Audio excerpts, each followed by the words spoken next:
Arsenal Fan TV America, welcome back. A lot to talk about today. New episode here from the Pacific Northwest. You know where? The United States, the US of A. Hey, listen, there's unbelievable stuff going on. So we're going to take it easy. We're going to go step by step to talk about almost everything that's happening. Because again, there's just a lot happening. We're going to talk about Messi and what's happening here in the States. We're going to talk about Neymar. Where did he go? Okay. What? MBAPPE? Where's he at with PSG now? Lots and lots and lots of stories. Of course, you know, the Saudi League and what they're doing and how they're strengthening, you know, almost all teams. It's a lot to talk about. And of course, we're going to talk about some unfortunate injuries here and there for us and for other teams. What happened Premier League and also last weekend. Who impressed, who didn't? As you know, everybody played, and it ended with Wolves playing VAR United. Man United. Yes, that's VAR United. Man United.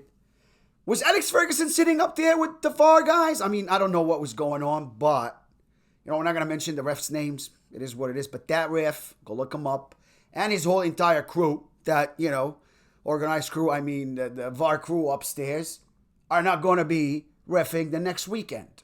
Why? Because of the shambolicness of the call they had to ignore, okay? Onana basically flew in the air, and then his punching hand that's supposed to be punching a ball just punched the Wolves player. What is that? That's a penalty kick. Yeah, 100%. Why? Because he didn't touch the ball, right? But the referee and VAR chose to totally ignore it. Anyways, we're going to talk about Premier League 2, and we're going to talk about who impressed us and who didn't. But we're going to start by Arsenal Football Club. We start by Jurrien Timber. You know why? Because I really, really felt bad that he was sacrificed, played on the left, now he's injured. ACL. Not good. Hopefully he gets better soon. He's a strong young man. I think these operations now are no big deal.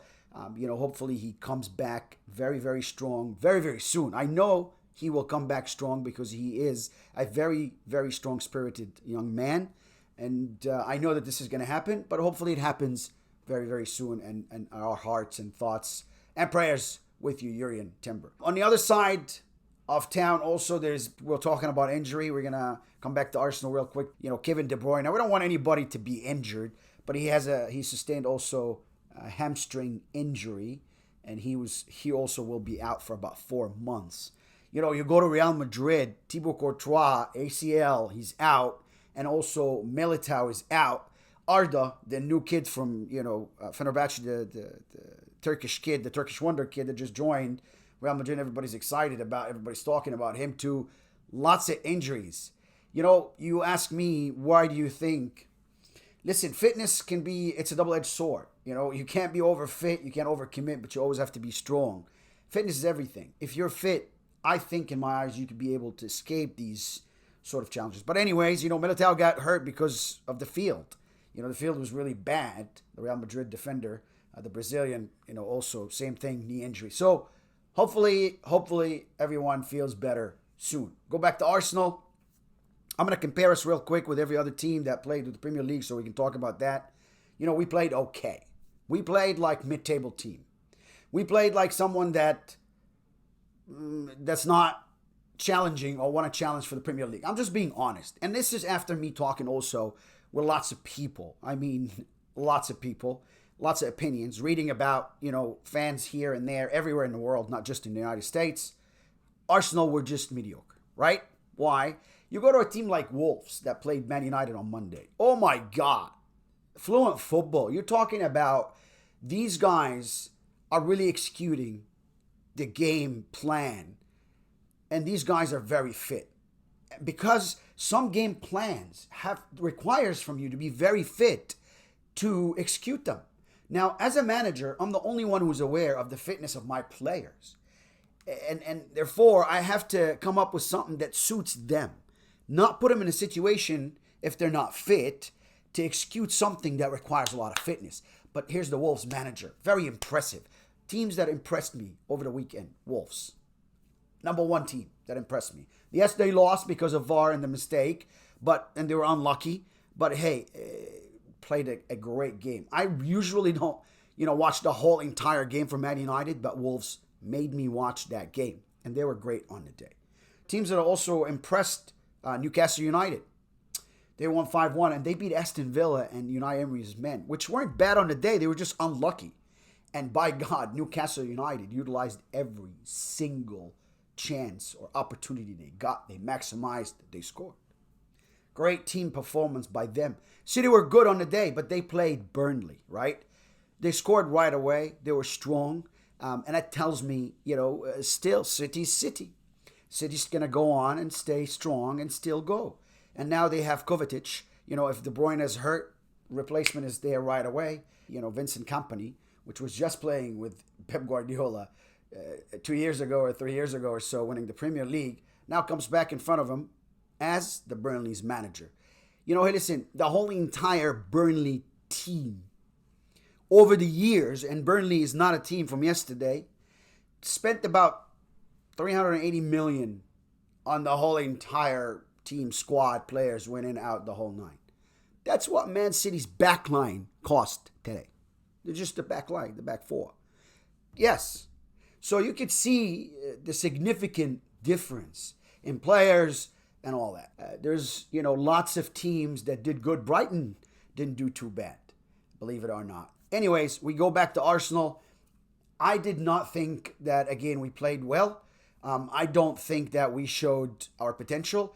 A lot of you would be saying, okay, this is early, this is not. Let's stop that. We are in the Premier League season. There's no early or not. Premier League is a very, very hard competition. And it's die hard win competition. So that means you have to start off on the right foot right away. Let's go. Arsenal, where are we? What are we going to do next game? Crystal Palace, who's playing? Who's fit? Who's not? I have doubts. Lots of fans have doubts. So hopefully we come in front of Crystal Palace and we prove that we don't have doubts, that we're going to go after it again, and this is going to be our year. Listen, it has to be. It has to be. The team is full of superstars, full of talent. I mean, look at Bukayo Saka's goal. I think it was, if not the best, one of the best or top 5 goals that scored in Premier League this last weekend, right? So let's build on that, on Bukayo Saka, on Martinelli. My God, I thought he was the best player. But of course, Bukayo's goal, last game out, Martinelli was just unbelievable, fluent. I talked about it last episode.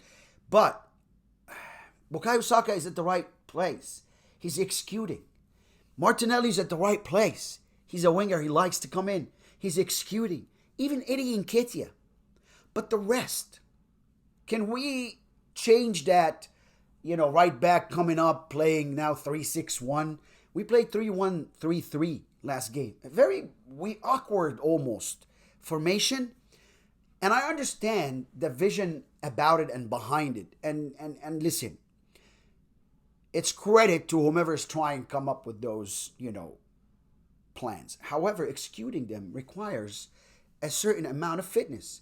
I'm not saying the plan is bad. I'm just saying that we're not matched. The players playing the system the manager wants to play are not doing what the manager needs or what the system needs for the system to succeed. Does that make sense? Hopefully it does. Because I'm not seeing Arsenal operating in all cylinders. I'm not seeing beautiful football. The ahas in the crowds and whatnot. Anywho, Arsenal are going to prove us right or wrong in front of Crystal Palace. So we hope this time about we see a good game. And before we move on to another subject, we also have to welcome David Raya. Great news for Arsenal fans. Great news for Arsenal Football Club. The addition of David Raya. We finally were able to come up with a loan agreement. And now Brentford are loaning us their goalkeeper. But I think we're going to buy him $27 million or so.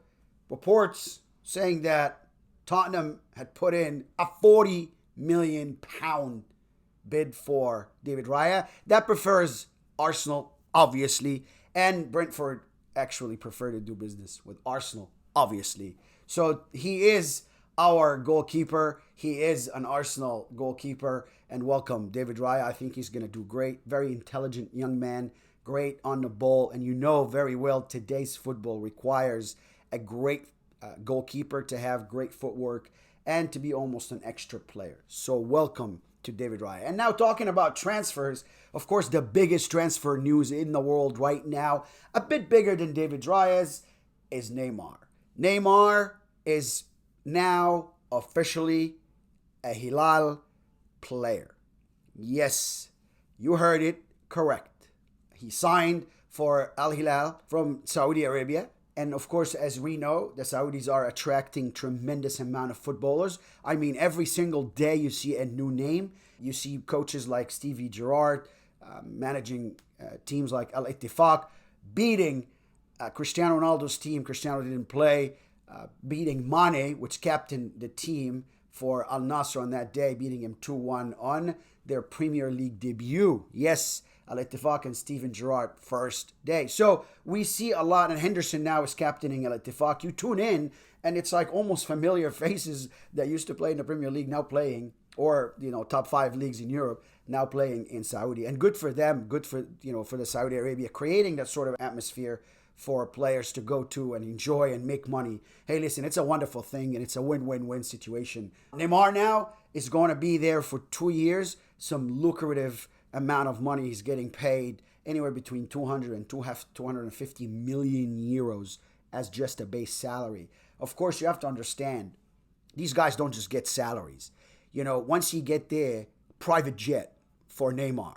It's just for him, waiting for him to go anywhere in the world, anywhere he wants to go to, and that's his own private jet. He gets a brand new house that's put together specifically for him. He gets cars, he gets everything, he gets set up just to go play there, which is, great for him. Gets paid well, gets to live a very good life, and, gets to play his football. So all the haters out there that's saying he is a wasted talent, or he left Europe and didn't win the Champions League, listen, what is it? It's about what?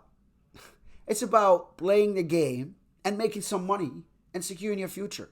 That's what the young man is doing. There's nothing wrong with that. Good luck to him.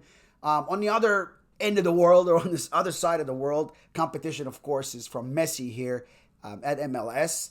Hey, listen, a lot of people ask me that question now. MLS stronger, Saudi League is stronger. Hey, listen, you have to compare players. You have to watch a lot of games to be able to answer that. So I can't really answer that on the fly, not watching a lot of MLS or not watching a lot of the Saudi league. So I can't really compare. But to me, the difference in players is pretty obvious. The Saudi has more players, more seasoned, more experienced, more very, very, great name players. We're also, might as well we're talking about transfer in Saudi. The most important right after Neymar now is Salah. Salah is open to go to Jeddah and play there. So they're attracting everyone big in the world. And again, having, watched both consistently, I can't answer that question yet, right? But they're doing a great job. And now Messi is doing a great job here in the United States. He's scoring every single game. He's keeping Inter Miami in the Cup League. And I think, of course, Messi is going to be playing like that for a while, because Messi's only 35. He has at least 3 years to become 38 like Cristiano Ronaldo. So good for us here in the States that we still have Leo Messi, MLS superstar that attracts people like Sergio Busquets, one of the best midfielders in the world, and now Jordi Alba, and more to come, and more and more and more. Lots of competition to attract these players, every club in the world, people looking for players, people looking for managers, young talent. Hey, be ready out there. Get to your training ground every single day. Practice as much as you can. Be wise. Look up. Scan the field. That's what best players, are made of. They are very intelligent. You have to lift up your head. You have to look around. Get recruited. Get to these clubs. Enjoy the game. Make some money. It's a beautiful thing. And again, it's a win-win-win situation. But now, of course, talking about Neymar and Salah and all that, we have to come back to PSG real quick. To talk about another humongous story that's been going on forever and will still go on forever till he goes to Real Madrid. Who? Yes, MBAPPE. You thought right. Kylian Mbappe decided to stay now at Paris Saint-Germain. At the training ground, they welcomed him like he was a new signing. All standing together waiting for him. Hey, they love the guy. I think Dembele going there, and I think also that Neymar left to Saudi. Kylian Mbappe is, the camera kid, the superstar that wants the attention on him. So now here you go. The attention is all on you. Dembele does not care about attention. And we know that he spent a lot of times injured. So hopefully it doesn't happen again for the young Frenchman, Ousmane Dembele, that just, of course, joined PSG from Barcelona. Again, another lucrative sort of a contract that Xavi actually went out on TV and says, hey, we could match. So I told him, hey, you got to go, you got to go. So he didn't want to let him go. Barcelona didn't want to let him go. But again, the money was good. He went back to France. He's French. He's playing for PSG now. And partnering up now with Kylian Mbappe. Great thing for Ousmane Dembele. And I think that him and Mbappe, now we're talking. Because if Mbappe left, Messi left, Neymar left, PSG, it's not good for you. But Mbappe being there, 2 years, he's saying he's going to stay there. I don't know. We'll see. Over the next couple of weeks or so, this whole story might change. It's Mbappe. But that was it for PSG. That was it for English Premier League football and what I thought about all teams. That was it for Arsenal. All the injury updates here for you from Arsenal Fan TV, America Pacific Northwest. Thank you very much for watching, and we'll see you after the Crystal Palace game.